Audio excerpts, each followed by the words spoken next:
Hi guys, today I'm just going to have a quick look at the Chrome extensions. I've just built one recently and had a few quick tips and hints about building Chrome extensions.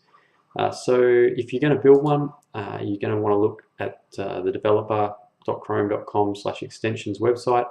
So all the information you need to build one is there, and you can do everything from sort of learning the basics right through to having a look at the API. So very quickly, just wanted to show you the manifest file that I built and just a couple little tricks and tips. So for the icons, what I basically did is I created an SVG and then using Inkscape exported that at the various different sizes. So I made it square, of course, to get like 16 by 16, 48 by 48, 128 by 128. So yeah, so you want to make whatever your icon is, probably want to make it square because that's what's going to go up in the browser. And it's going to, yeah, look a bit weird if you don't. Really quickly, the browser action is the actual button or the menu that goes up in the top right in Chrome beside the search bar.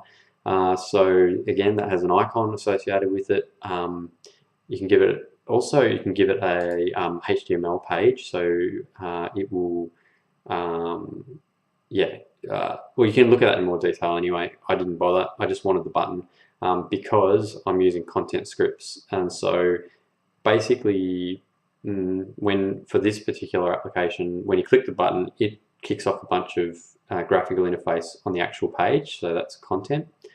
But before I get to that, just working down quickly here. So the background task is basically a task that runs, if you say persistent, it's running all the time. So in my case, it's a socket server, so I want it to run all the time and take or potentially take queries from other people running this extension and route information messages back through into this for this user.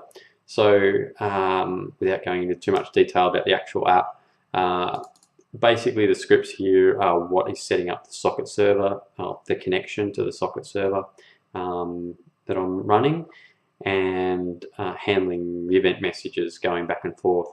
And if anyone's interested, yeah, leave a comment, and I'm more than happy to maybe provide some more information about how that works, or if there's interest, do a video on that.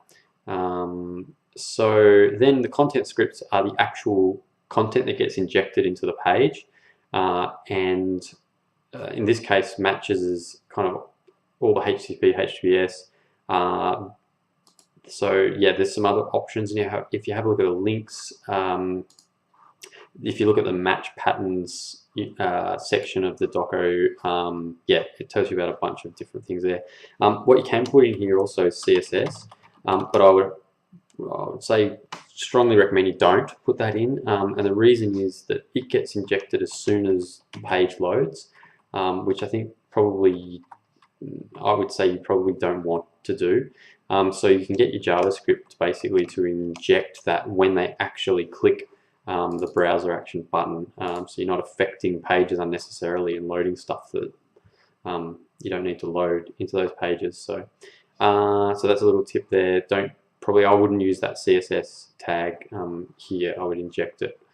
The permissions, again, in the doco, there's a list of all the possible permissions that you can have. In this case, I used the tabs and the storage. The storage is pretty good for settings. And they'll persist across Chrome sessions if you're logged in. So that's pretty cool. And pretty much anything that you want to load in via your JavaScript, you're going to need to add into this section here. So just as a relative path. Yeah, look, I wanted to keep this pretty short and sweet, and that's basically a pretty, I guess, standard manifest file for running content scripts. Yeah, thanks for watching.